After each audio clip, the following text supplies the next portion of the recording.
So, good afternoon all. I hope you've enjoyed the lunch break. My name is David Morovitz and I'm another of the directors of Australia 21, the national public interest think tank which has organised this forum today. I'm both a psychologist and an economist, so I'm doubly pleased that we're all here today talking about how mindfulness, empathy and compassion are not only beautiful in themselves, they also improve the performance of corporations and governments, and they make for better communities and nations. I have a couple of quick personal examples of why empathy can be good for business. I take my health insurance receipts once a year to the health insurance company that I'm with, and I took them there a couple of weeks ago, handed them all over, large numbers of them, and long story short, they lost them in between one office and another office. And the first communication I had about that was, do you have any copies? No, I don't have the copies of all of these, more than 50 receipts, totaling rebates of more than $1,000. You don't have any copies? Well, we can't help you. That was the first response. So I spoke to somebody else. He said, gee, you must be feeling pretty terrible about that. We lost them, didn't we? I said, yes, you're right. So there's a bit of empathy there. And then he said, so how can we help you to restore them? How about if I call up the people and get them to send duplicate receipts? So I'm much more likely to stay with that health company after a bit of empathy and a bit of help. Second personal example, my late partner, Jan Pentland, was the head of the Financial Counselling Association of Australia. She was very aware that the banks were treating very badly, about 10 years ago, the banks were treating very badly people on low incomes and were selling people's houses out from under them for debts of $5,000 and so on. And so she had good contacts high up in the banks, and she got them to run training seminars for their workers in dealing with people who are very badly off financially, and they now do it much, much better than they ever did. Still can improve, but much, much better. So it is possible, and it is good for the business to have empathy. Okay, it's my great pleasure and privilege today to introduce our next speaker, Associate Professor Craig Hassad. 27 years ago, long before mindfulness was fashionable, Dr. Hassad introduced mindfulness into the Monash Medical School curriculum, and he still heads the program there today. It's a long-term project he's on. Craig has published 11 books, and he's regularly invited to speak and run courses in Australia and overseas on mindfulness, mind-body medicine, meditation, health promotion, integrative medicine, and medical ethics, among many other things. To illustrate to you how highly Craig is rated in the community of mindfulness, empathy, compassion people, a couple of years ago I attended the two-day happiness conference in Sydney, at which the Dalai Lama was the star attraction. There were more than 1,000 people present. On one of those 2 days, the MC for the entire day was Dr. Craig Hassad. He did it magnificently and humbly as always. Just one more thing before I bring him to you. About 15 years ago, Craig and I were each presenting seminars at a conference of the Australasian Integrated Medicine Association. It was quite a way outside Melbourne, and we shared a house for the long weekend.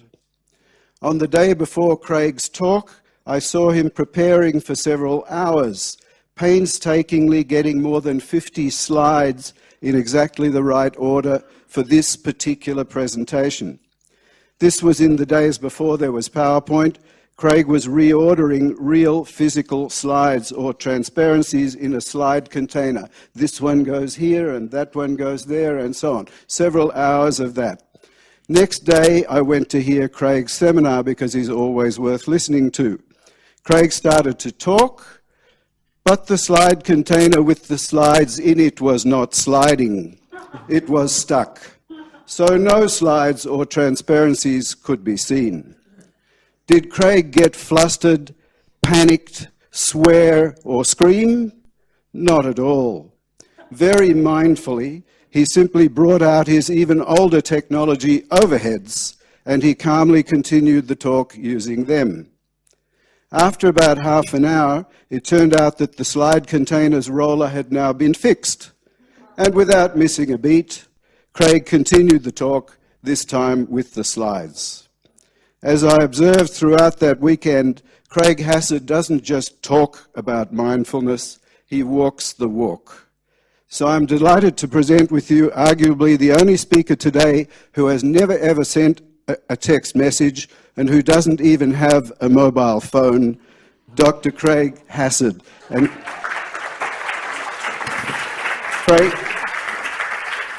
Craig will speak on mindful learning, why mindfulness matters in professional education.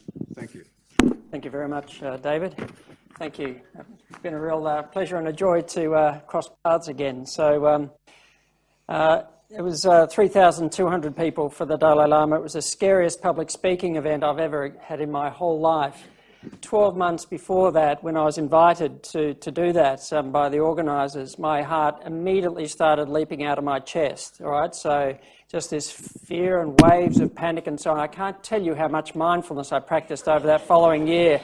Come back to the present moment, back to the present moment, you know, and so on. But anyway, because for me, taking up a job as a lecturer at university as I did in 1989, my biggest fear in life was public speaking.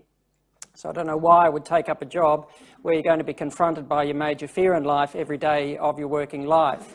But I can remember, because this resonated, meditation, the mind-body relationship, all the things I wasn't taught about in medical school resonated very, very deeply with me.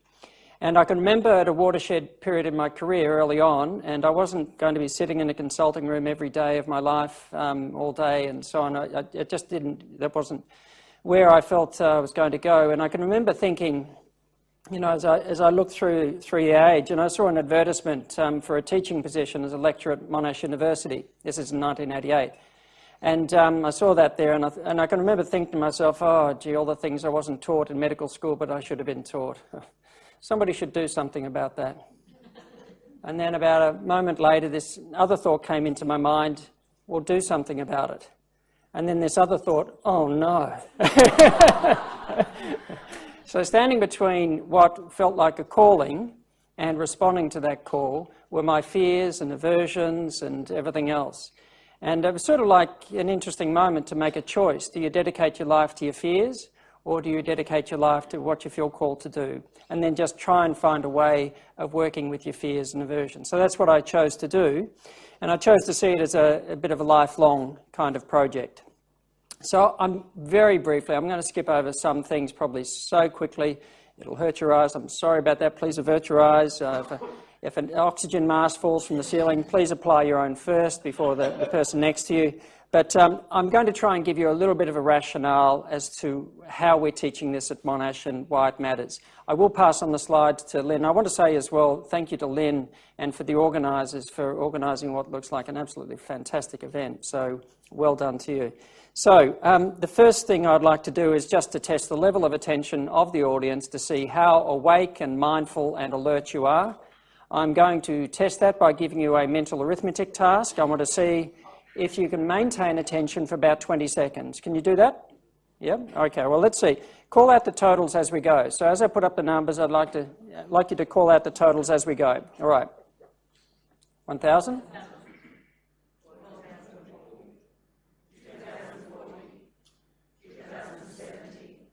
3,090. 4,090. Good. All right, you can relax again. So, well, it wasn't that hard to add the numbers up, was it? The only problem was that it adds up to 4,100. Everything was going well till we got to 4,090, but 4,090 plus 10 is not 5,000, it's 4,100. So, the first law of performance is to pay attention, to beware of automatic pilot. Within a few moments of me saying, please pay attention, we're not paying attention any longer. So, the Mid-Vale School for the Gifted. So we're going to skip the mindfulness. We're going to do basic numeracy this afternoon, all right? standards of education in Australia are not that good. Now, mindfulness at Monash, I'll just give you an indication of some of the things that we have going. Since 1989, and I'm not going to have time to go into the whole story, but just little opportunities, little things here and there, just bit by bit, step by step, just seeing it as an ongoing process. And I must say for myself, I tried to resist the temptation to try and force or impose or have confrontations with people, but more respond to the interest and the need, and to learn as I went along the way, mostly learning by putting one foot in my mouth, putting the other foot in my mouth, learning something from that and trying to do it better.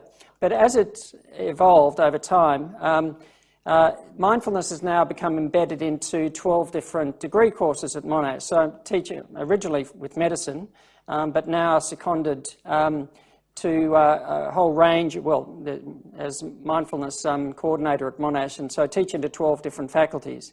So medicine, physio, nursing, OT, dietetics, pharmacy, and IT, psychology, law, MBA, education. So mindfulness is embedded curriculum in all of those courses, not electives, but embedded curriculum.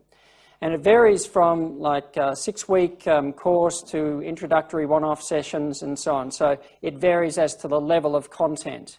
But it's seen increasingly by the university as a core part of the training for all of our professionals. And this is the vision, and I'll acknowledge the work of Richard Chambers as well, who is 2 days a week at Monash. We work together a lot. If you watched Catalyst the other night, anybody watch Catalyst the other night? So Richard and our colleague Neil Bailey were featured on that, of course. Also mindfulness for academic success for all students, and so any students, even if they don't have it in their curriculum or want to do can do another program, they can do mindfulness for academic success. Postgrad students have programs for staff, including SEED. So this is using mindfulness to help teachers to teach in a more mindful way. Train the trainer programs. I've been running those for many years, probably about 10, 11 years now. So training faculty, training staff to train into their particular faculties. All new academic heads at Monash for about the last 6 years have had mindfulness as a part of their induction program. So, and of course, the word gets out very well from that. And then we also have developed a Future Learn mindfulness course. Some of you might have come across that. We've had, since late last year, over 125,000 people do that course. So it's a free online course, which you could do if you want to or recommend to anybody else. So the level of interest has been enormous. There's a kind of synchronicity in this as well that's hard to manufacture, but I've been running in my own time, apart from the teaching I was doing in Monash, so going back a number of years when I was Deputy Head of Department of General Practice, and running Train the Trainer programs for staff and which have been, and training all the counsellors in mindfulness. And anyway, I was at an academic heads meeting and the Vice-Chancellor of Monash was there, and the Head of Research was there, and they're talking about we've got to keep climbing the rankings, everybody, we've got to do more with less. And we just had about our 3rd or 4th round of downsizing staff, all right? So come on, you've got to do more with less. And there was an audible groan. All the academic heads in the university, there was an audible groan. Oh, no, not more. It's like everybody. And it was interesting because the head of HR stood up and said, we've got to do more to support staff and so on. We've got to do more. Like, for example, the programs that Craig Hassad's been running. Oh, Craig, would you like to stand up and tell everybody? Oh, okay. So next thing I'm addressing the Vice-Chancellor about mindfulness training for staff and so on. And anyway, out of that came a meeting with the Vice-Chancellor, setting up the Mental Health at Monash Working Party, and then out of that a position to just do mindfulness training 2 days a week, seconded from the faculty. So things happen in their own way, in their own time, in ways that we can't manufacture. So I've tried to take that for myself, not to hold back, but not to try and push or force things when it's not the right time and place. Now, just to give you a bit of a background as to why we're teaching all of this, these are figures that I often quote, but of what are expected to be the developed world's 10 top burdens of disease by the year 2030. And depression's expected to be way out in front as the developed world's #1 burden of disease. Mental health's been going in the wrong direction for a long time. Now, it's not just across the community, but particular groups are much more vulnerable than others. So this is a New South Wales study of new medical graduates. 28% would have qualified as having burnout in mid-final year medicine. But 8 months into their first year of working life, 75% qualified as having burnout using Maslach's burnout inventory. 73% had a diagnosable mental illness on at least one occasion during the first year of working life. Every 3 months they gave them diagnostic rating scales, tipped the balance for clinical depression or an anxiety disorder. This points to a major deficiency in how we train a professional to do a demanding job. I mean, to me, that's a total abrogation of responsibility. You know, oh, we've got the technical skills and knowledge, know how to put in a drip, know the dose of a particular drug. But if we prepared the person to deal with the demands they're going to have to deal with, the workload, the hours, the pressures, the expectations, etc.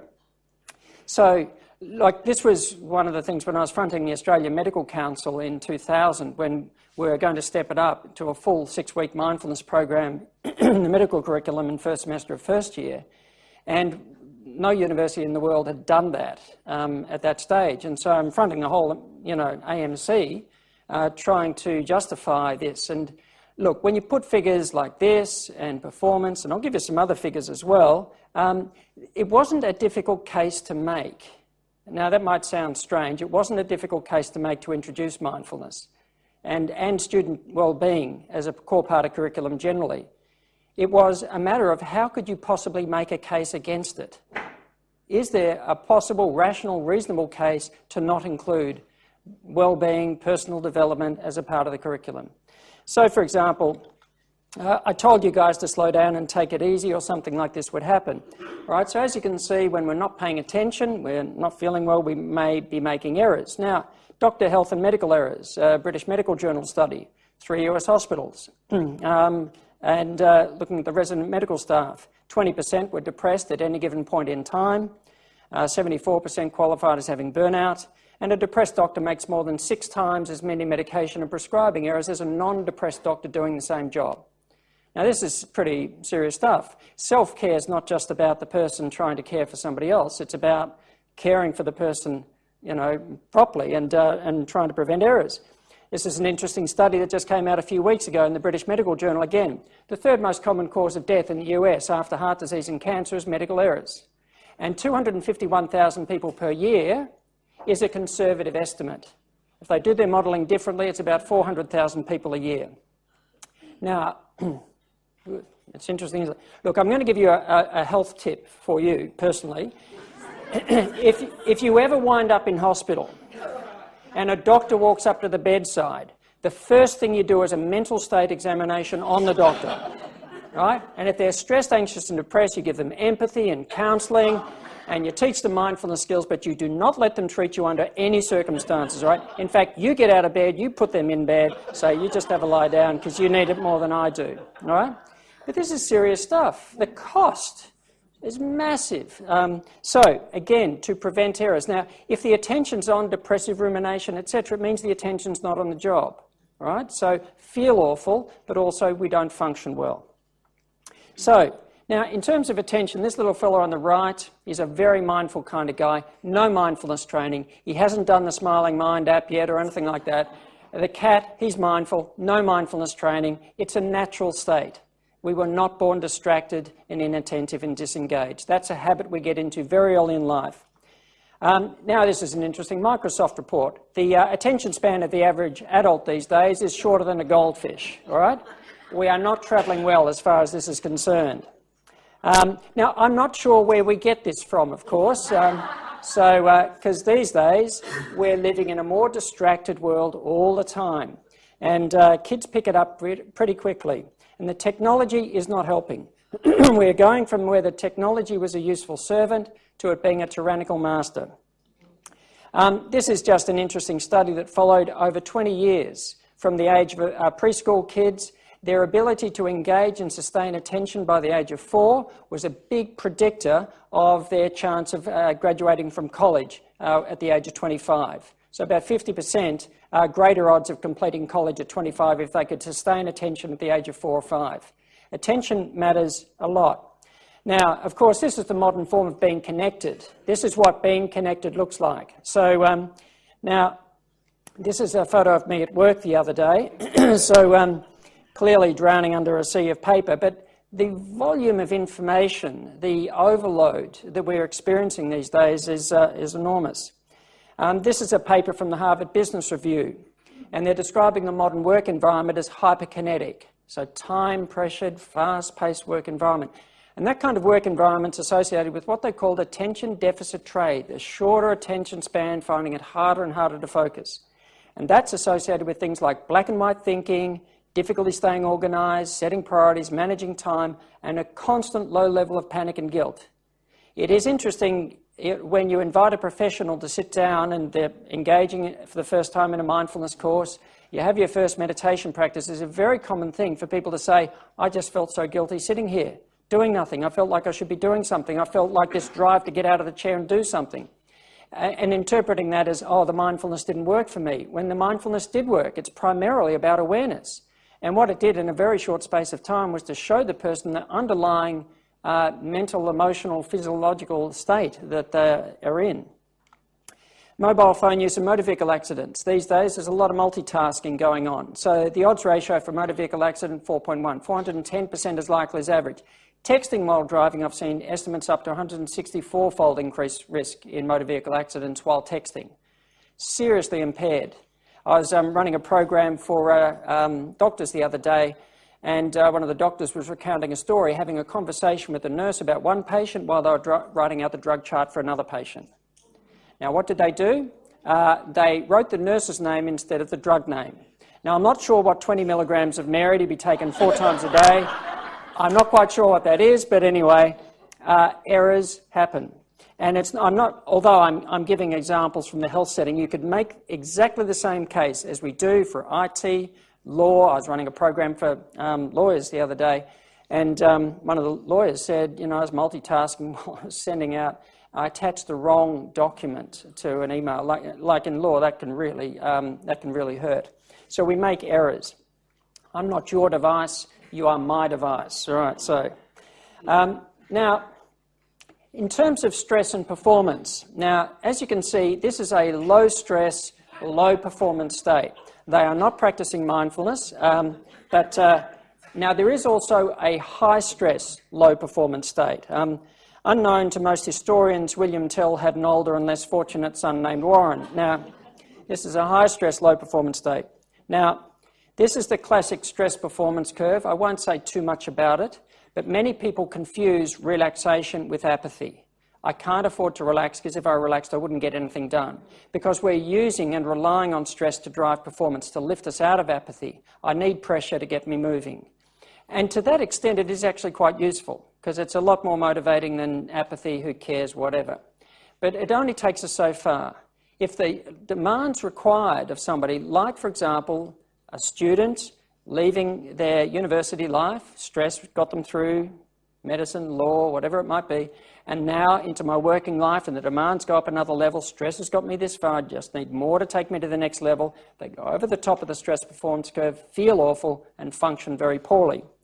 And because the brain, and there's a whole lot of science around this, but the prefrontal cortex, it's meant to be processing information, making decisions, is not working well when we're stressed. In fact, if we're stressed enough, the amygdala, the brain stress center, hijacks the working of the whole thing so we can't see or decide anything.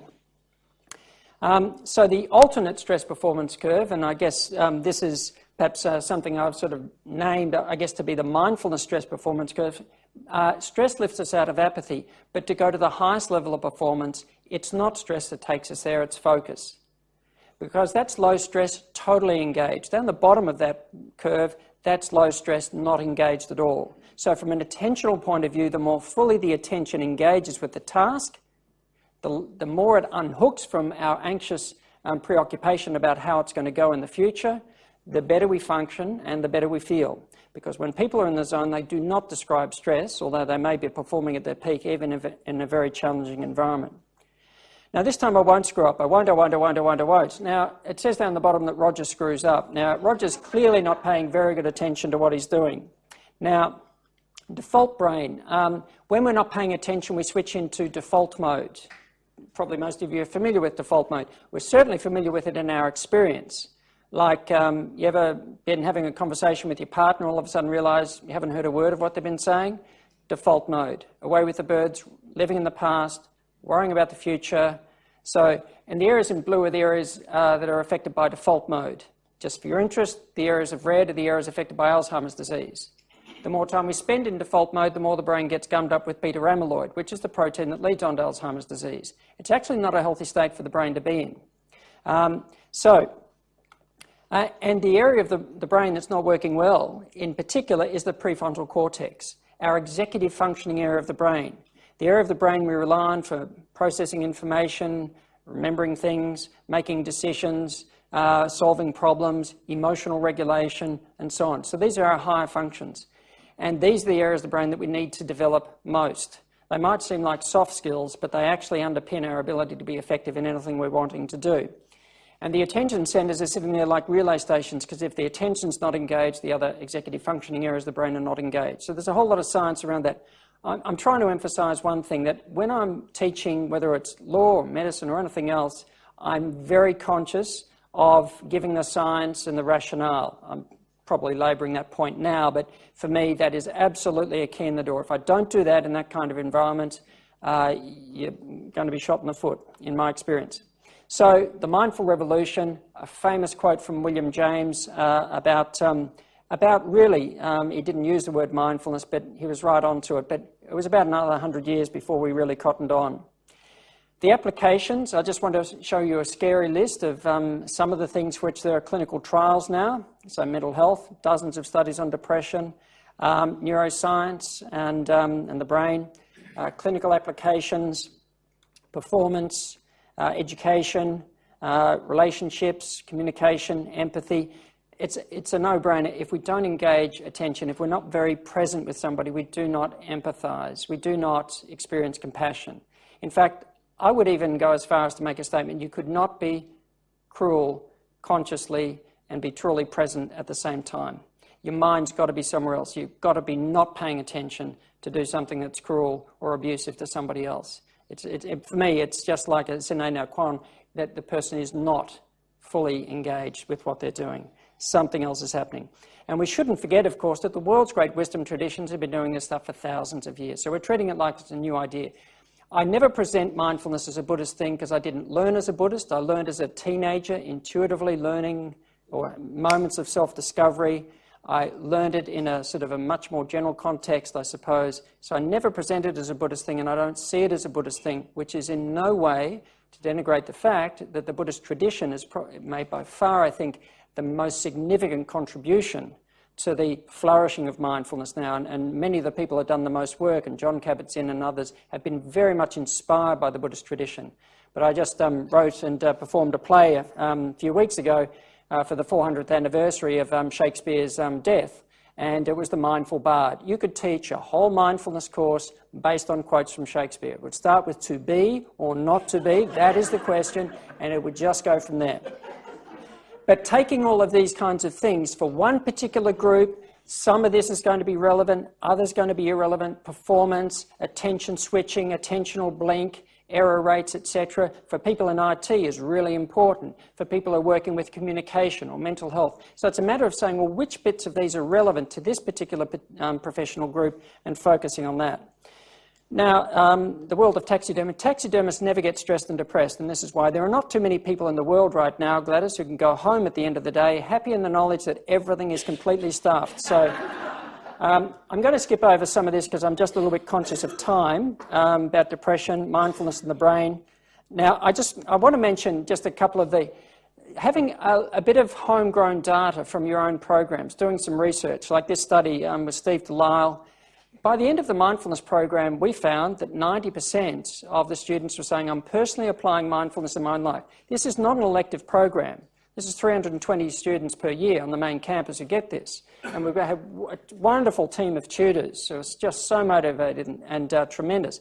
And we measure their mental health. Now, their mental health and wellbeing was average in mid-semester prior to the program, but after the program, immediately prior to mid-year exams, instead of crashing and burning, stress and depression and everything else, we found everything we could measure about their mental health and wellbeing had significantly improved, despite the fact they're in the high-pressure period of semester. The education faculty did a study, which I helped to facilitate for them, with medical students. And again, they found the same thing. The more mindful the medical student, the better their mental health, right across the whole 5 years, not just in the first year. We've done another study with Jen Opie, one of our tutors as well. And, looking at mindfulness, the more mindful the student, the more they engage with their curriculum right across the board. So the Utrecht Work Engagement Scale for students. So there's all of this, but it's tremendous to have a little bit of data, because when you go to somebody else, or another faculty expresses an interest, it's helpful to have some data. We've got a mountain of data there, we just haven't got time and resources to publish it all yet. We will get around to that. So too much to handle, so we can have a lot on our plate. Maybe I'm just going to skip over a few of these things. Please close your eyes. Studies on student performance, reduced exam anxiety, improved mental flexibility and problem solving, self-compassion and performance. If a student fails, for example, and they are more self-compassionate rather than beating ourselves up. Has anybody ever beat yourself up? Put up your hand if you've beat yourself up. Now, what do you get after a good night's beating yourself up? Is that like, that was fantastic, I'm going to have to do more of that, that was tremendous?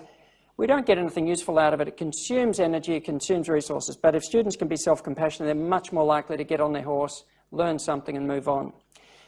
Wait a minute here, Mr. Crumbly, maybe it isn't kidney stones after all. So this is a Monash graduate. Now, I did graduate from Melbourne University, mind you, and I didn't have any mindfulness in my curriculum, but as you can see, he's picking up the subtle clinical signs. Reduced diagnostic errors, reduced bias, doctor wellbeing, more empathy for doctors who learn this, and more conscientious, more work engagement, more emotional intelligence, correlates highly with emotional intelligence. So there's data on all of these kinds of things. And for teachers, just to say, as a footnote here, it's really important for teachers to be mindful in the process of teaching in university, and we shouldn't undervalue the importance of that. So these are some of the things I think are important. If you're going to introduce it into professional training, it's got to have a context, it's got to be relevant.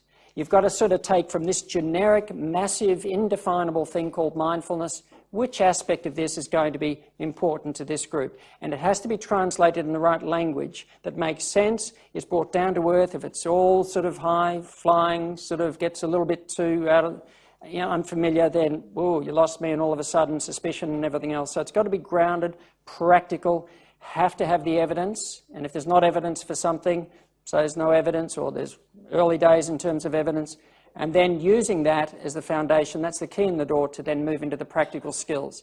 All of the evidence and the rationale and everything else is a way of getting the horse to the water, but the drinking is the experience.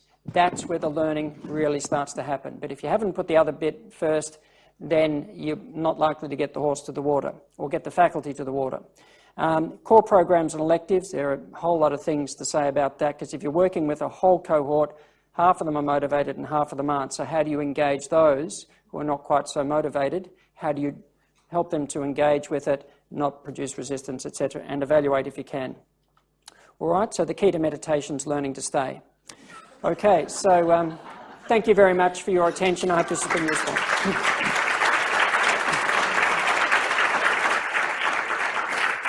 Thank you, Craig.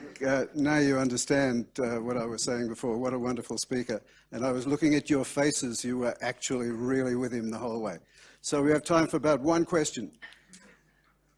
So how do you get that other 50% to engage? What are some tips? Well, look, when they walk in, it's 50-50. Half of them get it and they know why they're there. Now, for the other half, if it's pushed or imposed on them, you get pushed back. So that doesn't work at all well.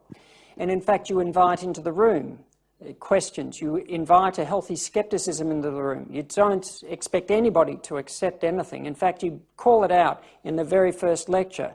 I want you to explore this. I do not want you to take anything I say or anybody else says. You've got to test it, you've got to look at it, the research, that's fine, but what does it mean in your experience? So you invite a healthy kind of skepticism. And if there's ambivalence, you invite them to be mindful of the ambivalence. What are you noticing about your resistance to practicing mindfulness? What are you noticing about avoidance? Gee, that's interesting. So there's always something to learn if you just welcome whatever comes up. If you're sitting there as a teacher, I just want to hear wonderful things. How have you found mindfulness? To change your life. You're a wonderful person now. What about you? You're at peace with yourself and the universe. How about you? That's fantastic. And then you look at a student and says, I reckon it sucks. And there's like a heart sink. Oh, no. But if you're like, remind yourself thousands and thousands of times to be just as welcoming to that as to anything else, can you say a little bit more about why you say that? Oh, well, I tried to do it the other night. It didn't work for me. Can you say in what way it didn't work? I tried to stop having all these thoughts and get rid of these. Oh, really? So thoughts came in and you fought with them. What was the effect of that? Well, it just made it worse. Oh, right. So where did your attention go? Went to these thoughts. Oh, right. So there was all this resistance that had that effect. Gee, that's interesting. Can anybody else relate to that? And so what you're doing is turning a negative experience into a learning opportunity. Because if you actually explore it mindfully, there'll be a very useful lesson under there. And so, but week by week, as students in the group start to actually, gee, I'm noticing this. I'm noticing when my attention goes off while I'm trying to study much more quickly. I'm getting more out of the time when I'm sitting at my desk now. I'm listening better in lectures. I'm less reactive at home. So it's when the students in the group start to speak, second week, third week, and so on. Those students that are hanging back a little bit go, oh, well, that's interesting. Because if you're just trying to sell it and doing a hard sell, rather than just allowing the students to sell it for themselves, then you get that resistance. But when the students start to speak, the other students come along. So by the end, 9 out of 10 students say, I'm using this in my personal life to help me with study, to help me to get to sleep at night, to help me to manage exam stress and so on. So the evidence from their own experience is ultimately the best teacher. Does that help at all? Yeah, as long as you've got them in the room, that's the thing. So you've made that, obviously it's compulsory moderation, so that gives you a start. Yes, they have an attendance rule around that. We say to the students, and this is very important, this is going to be on the exams. This could be in your OSCE exams, it could be on your written exams. If you don't know the science, you don't know the principles of mindfulness, you're going to sacrifice X amount of marks in your exams. So it's examinable. So that much we expect you to know, because it's core curriculum, and you're going to be a practitioner, you don't know this area of science. As far as your personal life is concerned, whether or not you practice it, personally or not, is totally up to you. All right? That's none of our business. You use what you find helpful and useful. So it's very important that they get that message right at the start. So yes, you can mandate the core knowledge, but you can't mandate or impose on somebody's decisions about what they want to do in their life. And so long as they feel that's totally free in their decision, I think that's a very important thing. If you started to sort of say, no, you're going to do this, sit in a chair, I'm going to put an MRI scanner on you and just see if you're in default mode or if you're really practicing mindfulness, and you start to impose like that, you have complaints to the dean in no time at all, and yeah. All right, thank you. Thanks so much, Craig, for another tour de force, the Messiah of mindfulness.